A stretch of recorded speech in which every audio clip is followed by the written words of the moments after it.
Boa noite, meus queridos companheiros, meus queridos amigos e participantes dessa nossa família.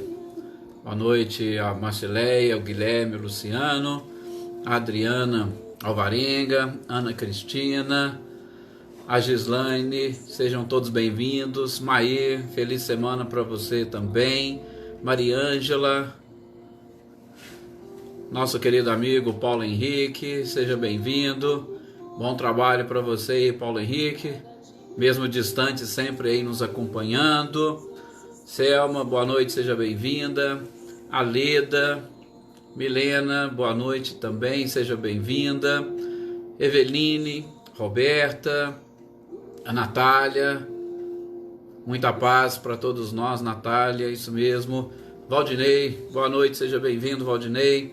João Batista, nosso companheiro também, é um prazer tê-lo aqui. Joana Carneiro, lá nossa companheira de Guaxupé, seja bem-vinda. Adaí, a Débora Negrini, boa noite, Débora. Inclusive aproveitando a oportunidade aqui hoje, lá no nosso lar, também, né, onde a Débora faz parte, nós teremos a palestra do Nazareno Feitosa. Fica aí um convite a todos vocês também para participar. Boa noite, Edilson, Milton, sejam também bem-vindos aos nossos estudos. Silvano, boa noite, seja bem-vindo. Ricardinho e a Lúcia, boa noite também para vocês. Que bom todos estarem aqui presentes, emitindo suas energias, as suas vibrações, para mais uma oportunidade de aprendizado, reflexão e também para doarmos energias, doarmos fluidos para que todos os amigos e todos os companheiros possam receber este nosso abraço fraternal. Boa noite também a Lídia, ao Reinaldo e a Cecília lá em Pirassununga, a Vânia Assunção, minha irmã, sejam todos muito bem-vindos. Vamos então iniciarmos as nossas orações, iniciar o nosso processo de concentração para entrarmos nessa perfeita sintonia com a espiritualidade. Boa noite também ao Mauri Portela, seja bem-vindo, Anitta, Clarindo. Que bom que todos vocês estão aqui presentes. Vamos então vibrarmos todos juntos. Elevemos, pois, o nosso pensamento ao mais alto e procuremos entrar em sintonia com o Criador, através do nosso Mestre amado e querido Jesus, e com o auxílio do nosso anjo de guarda e de todos esses espíritos amigos que nos assistem. Com certeza, neste momento em que estamos reunidos, estamos também sintonizados com boa parte de espíritos que hoje habitam o mundo espiritual e que conosco também vibram nesse instante, procurando as informações, o conhecimento, exatamente para identificarmos o caminho que precisa ser seguido, que precisa ser trilhado para chegarmos até Deus. Como veremos no estudo de hoje, o próprio Cristo disse que Ele era o caminho para a verdade e a vida, que são exatamente o Pai. Que nós possamos aprender com Ele, seguir os seus passos, seguir os seus exemplos e também sermos felizes, principalmente a partir do momento que nos tornarmos mais úteis a Deus, sobretudo aprendendo a amar a todas as criaturas como irmãos. Muita paz a todos nós nesses momentos de estudo e de reflexão, e que essas informações que a espiritualidade preparou para esta noite possam fazer parte do nosso patrimônio espiritual, do nosso patrimônio cultural, e doravante colocarmos em prática com mais facilidade os ensinamentos de Jesus. Que bom que nós estamos aqui todos juntos mais uma vez. Boa noite aí, Andréia, o Alex e a Célia, que também entraram aí durante essas nossas orações. E uma boa noite, está aí a Cecília também, a todos aqueles que vão ainda entrarem, todos aqueles que vão assistir posteriormente, os nossos amigos de sempre, né, a Dona Guilmar, o Tinho, a Ângela, a Eloá, e todos aqueles que sempre participam. Bom, gente, hoje, dia de segunda-feira, é dia de nós darmos sequência ao estudo do Evangelho segundo o Espiritismo. E nós estamos agora adentrando ao estudo do capítulo 3 deste livro fantástico, deste livro que realmente traz e apresenta-nos o Cristo como Consolador. A gente fala muito dessa questão do Consolador prometido, tá? E é através exatamente do Evangelho que a gente consegue encontrar o Consolador. Nós vamos ter, inclusive, ali depois no capítulo 6, exatamente sobre esse título, Cristo, o Consolador. Mas, como é que nós vamos receber todas essa consolação? A gente vai ver no decorrer exatamente dos nossos estudos.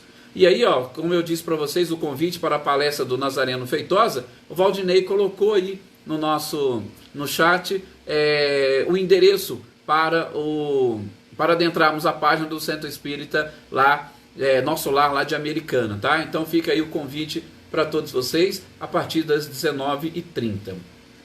Bom, gente, esse capítulo 3, assim como, vou repetir, capítulo 1, capítulo 2, capítulo 3 e o 4, eles representam exatamente as colunas de sustentação de toda esta doutrina, e eu posso dizer de todo o ensinamento do próprio Cristo, que vai com certeza girar ao redor desses 4 capítulos. Por isso, esta extrema importância que nós estamos dando a eles, assim como os outros também serão. Mas eles representam a base. Por quê? Porque sem essa base nós teremos dificuldade de entendermos as outras lições, entendermos os outros ensinamentos. E já vimos que Jesus não veio destruir a lei, então nós identificamos alguma coisa no que diz respeito às leis divinas, as próprias leis humanas, que nada mais são do que as leis divinas, mas que regem sobretudo o mundo físico, e a gente vai aprender como que essas leis divinas, com o passar do tempo, elas nada mais são do que leis humanas, mas exatamente por conta do nosso apego ainda a toda a matéria, nós infelizmente ainda as mantemos separadas, e a gente tem essa dificuldade de entendê-las como leis divinas. Mas tudo bem, isso é com o passar do tempo que nós vamos atingindo este objetivo e alcançando esses esclarecimentos. Mas nós vimos também no capítulo 2 que o meu reino não é deste mundo, simplesmente procurando nos mostrar e exaltar a nossa essência que é espiritual, essa essência espiritual que é eterna, e que a gente precisa aprender, sobretudo viver nessa vida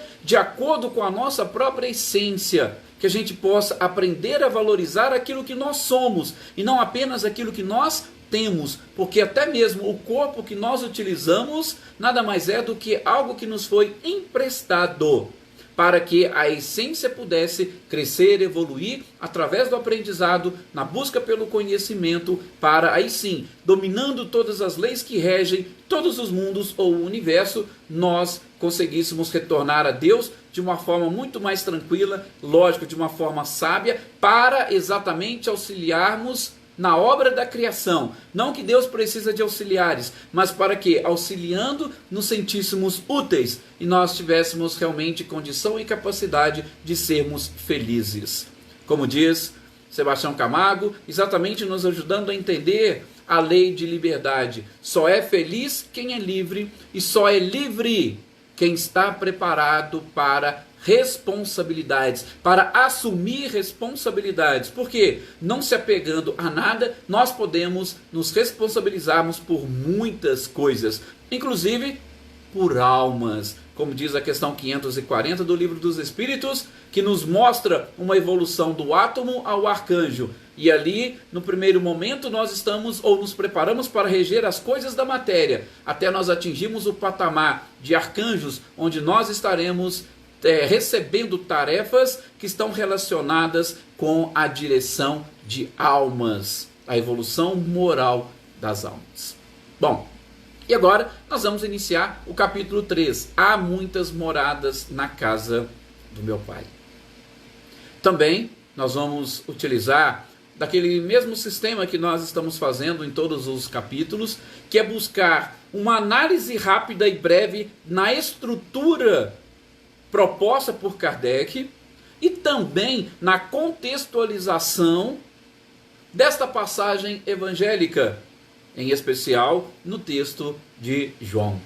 O texto de João, como nós já vimos, João Evangelista, ele traz características muito próprias, exatamente nos lembrando do Templo de Jerusalém, que é exatamente o local onde nós vamos adorar a Deus, onde nós vamos buscar Deus.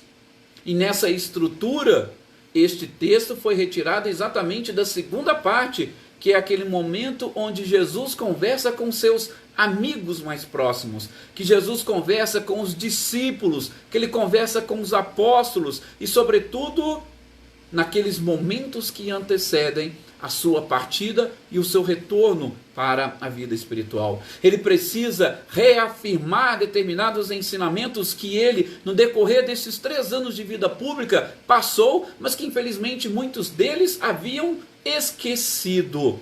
E ali, na intimidade daquele grupo, sobretudo na intimidade de um jantar, de uma ceia, onde deu mostras do que vem a ser o amor, onde deu mostras do que vem a ser o serviço, e principalmente o que é servir, mas inclusive aquele que é servido, como que ele também pode extrair daí muitas informações e ensinamentos. A gente não vai entrar nesse mérito agora, mas é sempre importante e interessante que dentro desta intimidade, Jesus aproveitou a oportunidade para ressaltar mais uma vez a sua doutrina, ou a doutrina do amor.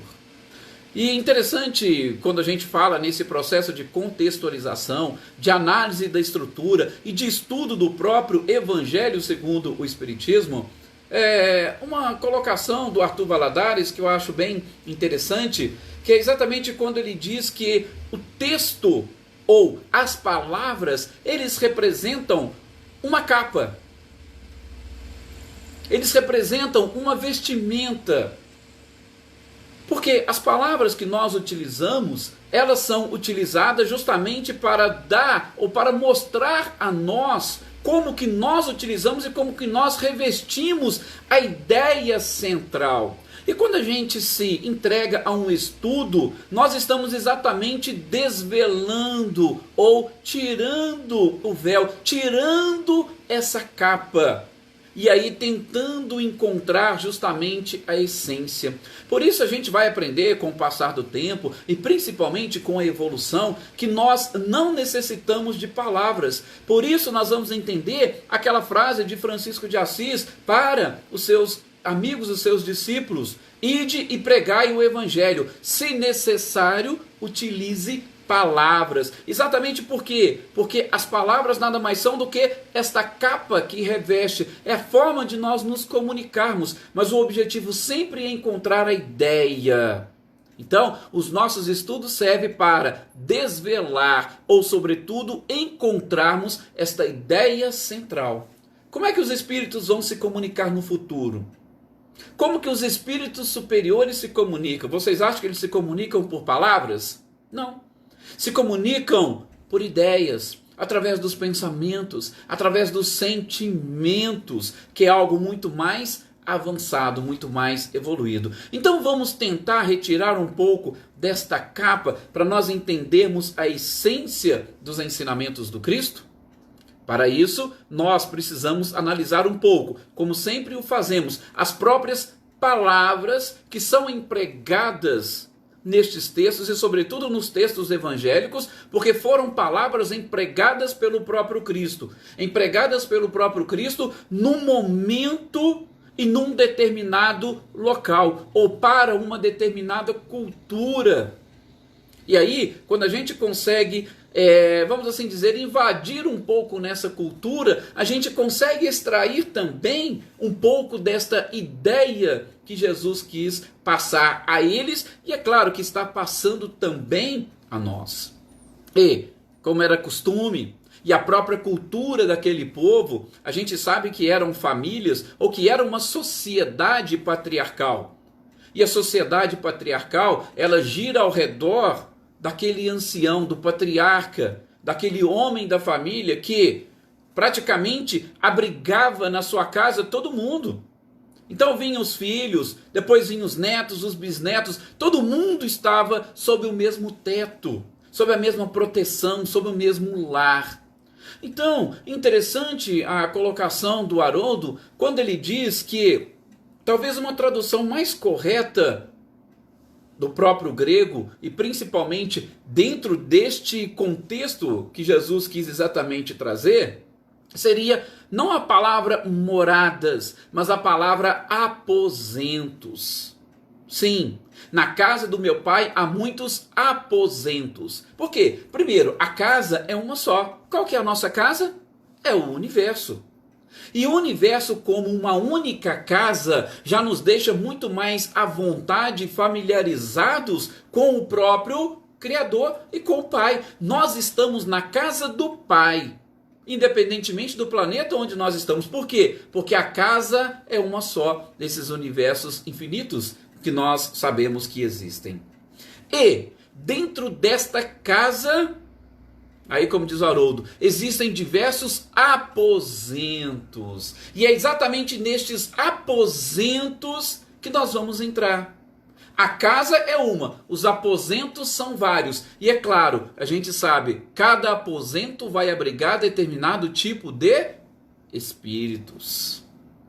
E os aposentos, muitas das vezes, eles são por famílias, eles são por afinidades. Então veja como que seria realmente muito mais interessante. E era costume daquele povo querer trazer todo mundo para dentro do seu lar, fazer com que todos pertençam a uma mesma família, assim como nós pertencemos à mesma família universal. Só que nós estamos num aposento chamado planeta Terra, que é apenas um dos quartos desta mansão que é o próprio universo. Então, quando a gente começa a buscar exatamente esse conhecimento cultural, isso nos aproxima ainda mais deste conceito de pai que Jesus trouxe para designar Deus. Ou seja, ele está muito mais próximo de nós. Ok? Então, vejam, de novo, contextualizando, trazendo um pouquinho da cultura e dos costumes daquele povo, e mais, buscar entender a estrutura do próprio evangelho. Também, para vocês terem uma ideia, e aí a gente já começa a falar um pouquinho da própria estrutura deste capítulo 3, e eu creio que muitos de vocês talvez não tenham tido a oportunidade de captar, porque a gente vê sim uma interpretação, infelizmente muitas das vezes literal deste capítulo, e a gente simplesmente vê o quê? Nós enxergamos um universo cheio de moradas, e nessas moradas são esses planetas que existem. Pronto, existem muitas moradas, mas tem outro sentido neste texto que a gente vai buscar. Sobretudo, o próprio Kardec percebeu isso quando ele estrutura o Evangelho segundo o Espiritismo. E talvez Kardec tenha, talvez não, né? Com certeza, porque Kardec teve contato com Santo Agostinho. Claro que Kardec leu as obras de Santo Agostinho, e tem num dos determinados livros dele, e aí eu estou citando aqui Carlos Torres Pastorino, que exatamente busca essa expressão. Santo Agostinho, para vocês terem uma ideia, quando ele vai interpretar essa passagem, ele vai exatamente mudar. Ao invés de ele chamar da casa do meu pai, e principalmente utilizando casa no sentido geográfico, ele vai substituir, ou ele vai utilizar mais comumente uma expressão onde Cristo estaria preparando as moradas de seus discípulos, ao preparar os moradores para esses lugares. Ou seja, nós vamos ver aqui agora há pouco, no texto, quando que Jesus disse, como que foi dito. E aí Santo Agostinho vai falar, olha, Jesus disse que ia nos preparar um lugar. Mas quando Jesus disse que ia nos preparar um lugar, Jesus estava exatamente preparando os moradores para este lugar. Gente, isso é um dos contextos que eu gostaria de trazer para vocês. Ou seja, Kardec estrutura este capítulo buscando essas duas abordagens. Primeiro, como diz Santo Agostinho, Jesus preparou moradores para as moradas. Seria o quê? Uma parte mais individualizada desse trecho do Evangelho de João. E também a parte coletiva, quando ele está falando que existem muitas moradas, existem muitos planetas, existem muitos lugares para que todos os filhos de Deus possam se recolher. Guarde bem essa expressão que nós utilizamos, porque nós usamos a nossa casa para quê? Qual que é o principal objetivo?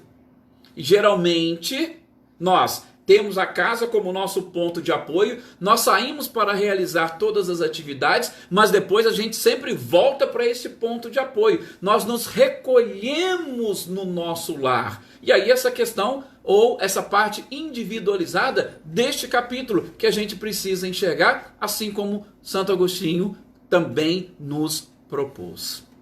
Tá vendo? Como é que é interessante quando a gente vai buscando tirar esta capa. E antes mesmo de analisar aqui, eu posso trazer para vocês como, por exemplo, nós podemos identificar essa parte individualizada. Logo no primeiro título. O primeiro título que Kardec vai trazer nesse capítulo, qual é? São os diferentes estados da alma na erraticidade. Olha, mas peraí, Kardec não está falando que existem muitas moradas? Por que ele está preocupado falando da alma na erraticidade? É porque ele extraiu daí, como Santo Agostinho, a parte individualizada. Porque quando Jesus disse que iria preparar as moradas, ele estava preparando os moradores para habitar nessas moradas. Ou ele estava preparando os moradores para determinados aposentos. Cada um vai ter o seu aposento de acordo com a sua energia, de acordo com a sua vibração, de acordo com a sua evolução. E também nós vamos encontrar ali dentro do próprio capítulo 3 a causa das misérias humanas. Olha, peraí, nós não estamos falando de moradas, nós não estamos falando de planetas, a gente não vai falar aqui de planetas de expiação, de provas, de mundos de... Sim, nós vamos falar desses planetas, mas nós vamos falar também do morador.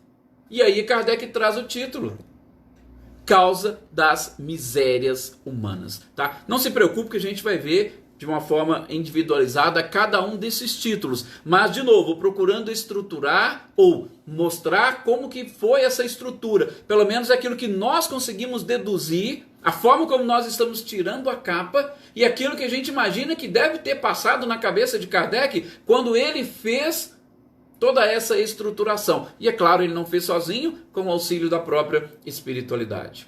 Tá? Então, primeira parte, individualizada. Nós temos ou podemos tranquilamente tirar esses dois textos. E sem contar que, mesmo nos outros da parte coletiva,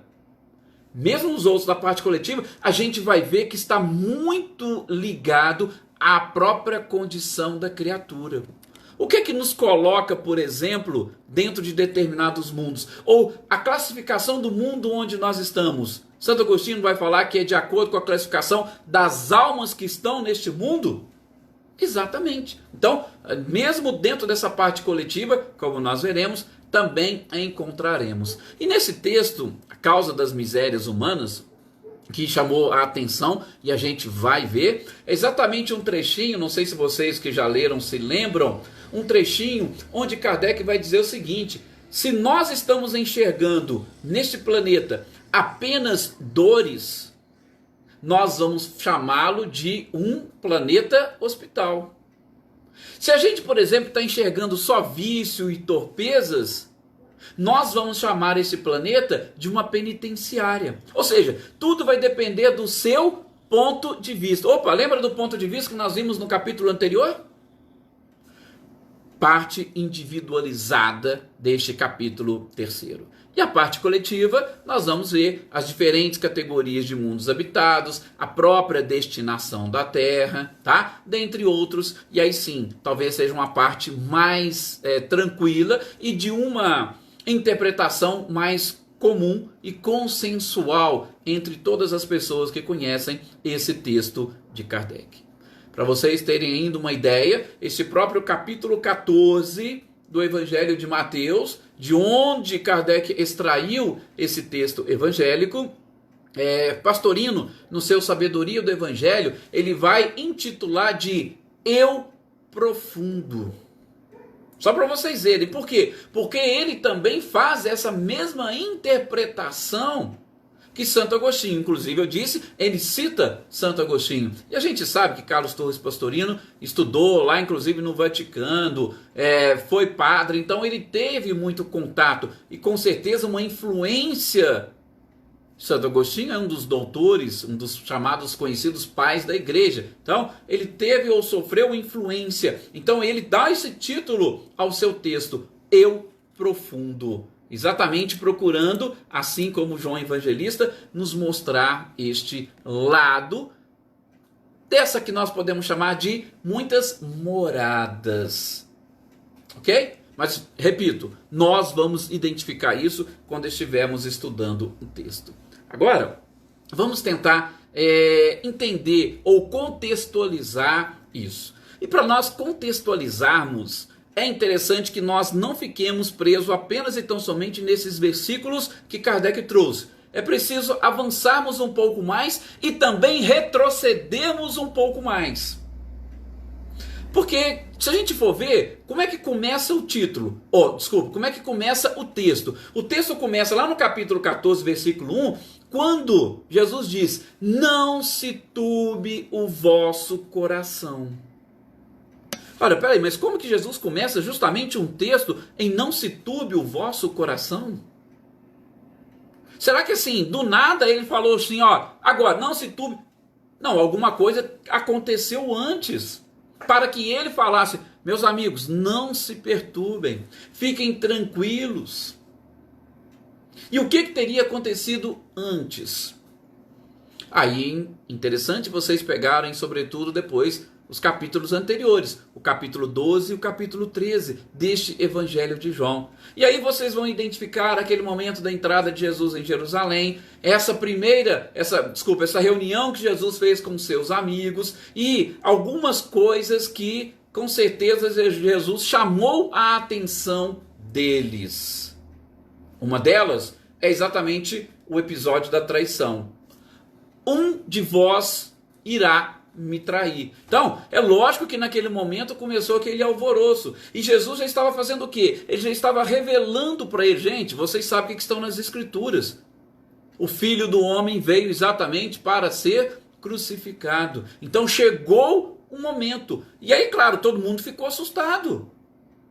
Por que todo mundo ficou assustado?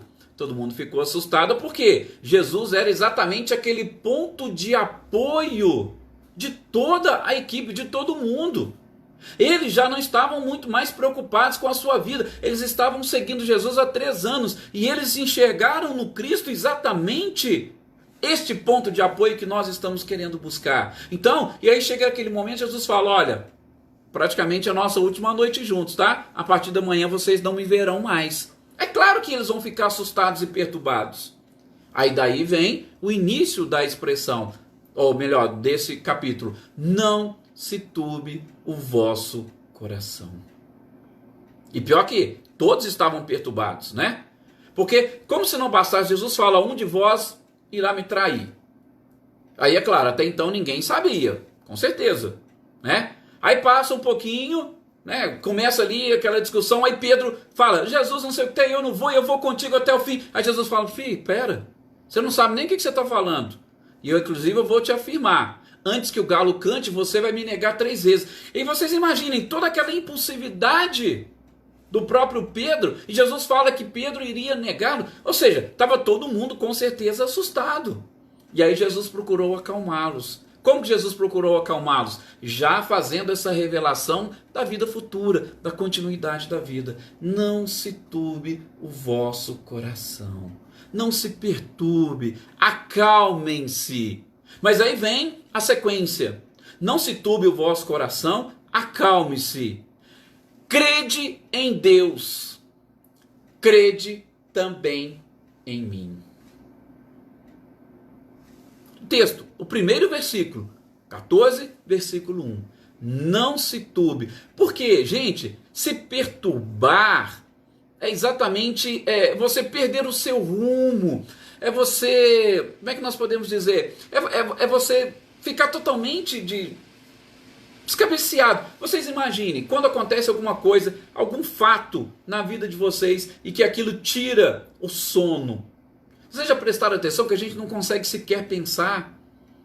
A gente não consegue sequer fazer uma oração. Nós entramos num processo de desespero tão grande. E aí, quando a gente faz isso, o que vai acontecer? Vocês imaginem como nós estamos aqui estudando.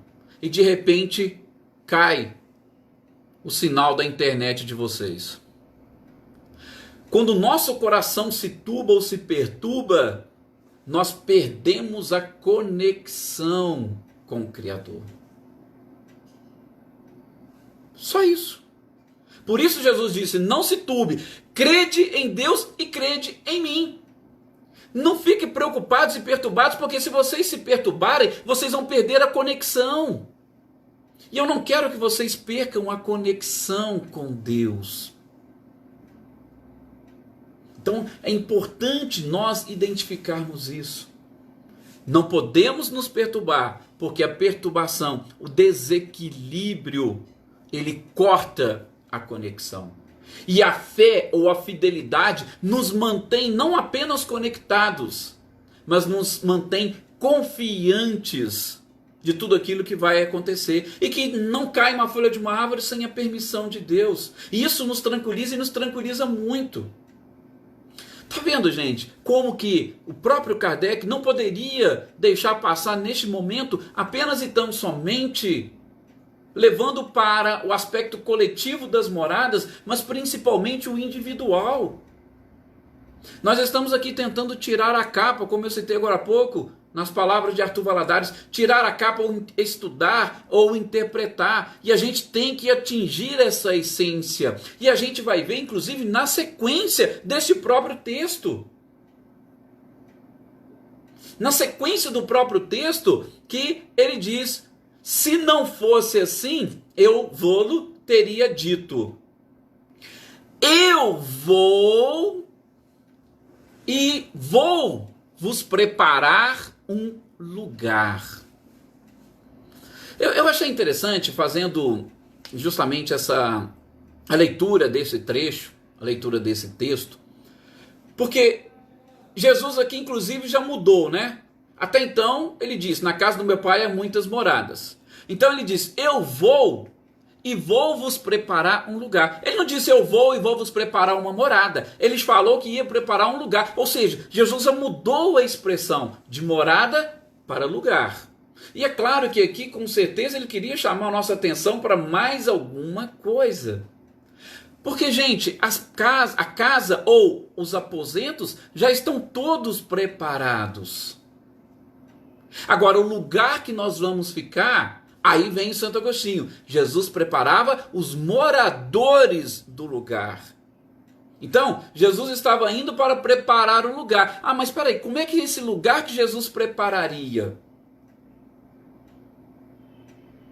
Aí nós vamos ter que entrar exatamente na sequência, e aí nessa sequência Kardec, por exemplo, não coloca. Não é que Kardec deixou, não, é que para nossa reflexão interessante seria isso. Como eu estou buscando a contextualização, por isso que eu estou incluindo. Não estou falando que Kardec falhou, não, de jeito nenhum. Muito pelo contrário. Tanto é que a gente vai ver em outras passagens.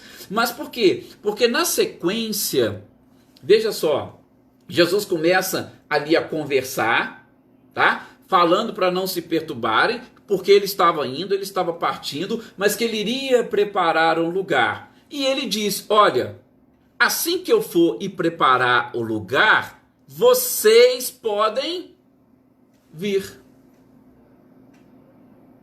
Aí vem, adivinha quem? Tomé.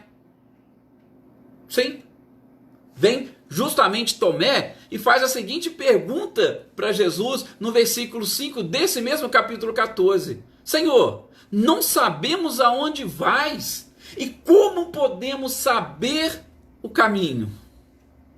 Jesus disse que estava indo.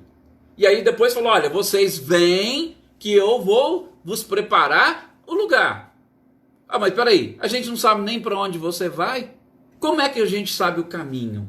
Aí vem a célere frase, que a gente não vai comentar aqui, primeiro por conta do nosso tempo e segundo porque não faz parte desse capítulo. E aí é exatamente nesse ponto que Jesus diz, eu sou o caminho, verdade e vida. Só abrindo um pequeno parênteses, se vocês procurarem estudar determinados textos que vão falar dessa tradução, principalmente do grego para depois o latim e por aí afora, existe uma diferença entre o caminho, a verdade e a vida, ou o caminho da verdade e da vida, porque o próprio Pastorino diz que no grego, e principalmente o povo hebraico, eles simplesmente escreviam os substantivos, eles não colocavam as preposições ou as próprias conjunções, eles deixavam apenas e tão somente substantivos, até mesmo porque, como tinha esse problema da escrita, para evitar erros, para diminuir a quantidade de palavras, tá? Então, mas isso aí é uma expressão, uma interpretação que a gente deixa para uma outra oportunidade. Mas exatamente procurando mostrar ou identificar nessa sequência a contextualização. Por que Jesus falou dessa questão das moradas? Jesus falou do lugar. Por que Santo Agostinho colocou ali que Jesus estava preparando os moradores? E aí, quando ele fala, eu vou preparar o lugar, o caminho... Ah, mas peraí, o caminho? Não, o caminho, eu sou o caminho. O caminho para onde? Para a verdade e para a vida. O caminho para Deus. Ah, mas a gente gostaria... Aí vem Tiago depois, né? Mas só poderia apresentar para nós Deus, porque aí fica mais fácil. Aí Jesus fala, meu filho, você não me viu? Você não me conhece? Caminhou comigo, não sabe quem eu sou? Eu e o Pai somos um. Veja que coisa interessante. Por quê? Porque ali já não era Jesus quem estava falando. Ali era o Cristo ou o enviado que estava falando. Porque Deus o enviou para dar testemunho da verdade. Então, aqui está. Sigam que vocês não terão erro, tá? Então, gente, só para nós fecharmos aqui, essa seria aqui uma contextualização e a estrutura daquilo que nós vamos estudar. Se vocês conseguirem captar um pouquinho dessa contextualização e estrutura, vocês vão ver como que o texto do Evangelho segundo o Espiritismo ele vai ficar até um pouco mais profundo para nós. E não vai ser aquela interpretação superficial de que existem muitos planetas e cada planeta com a sua situação, com a sua condição. Aí sim nós vamos adentrar, como diz Paulo de Tarso, a letra mata e o espírito vivifica. Nós vamos entrar no espírito da letra. E eu tenho certeza que vai ficar muito mais fantástico o entendimento desse texto e deste capítulo do Evangelho segundo o Espiritismo. Tá? Então, que nós possamos aproveitar essa oportunidade, refletir bastante, encontrar a parte individualizada dessas moradas e, sobretudo, identificar nós com os mundos. Nós com os mundos. E não simplesmente querer que os mundos venham e a partir daí nos transformemos com os mundos. Não, somos nós quem transformamos os mundos e não vamos esperar que o mundo nos transforme. Uma noite de muita paz, de muita alegria, de muitas reflexões para todos vocês e até o nosso próximo encontro. Muito obrigado mesmo, gratidão a todos vocês por participarem conosco desses nossos estudos, das nossas reflexões.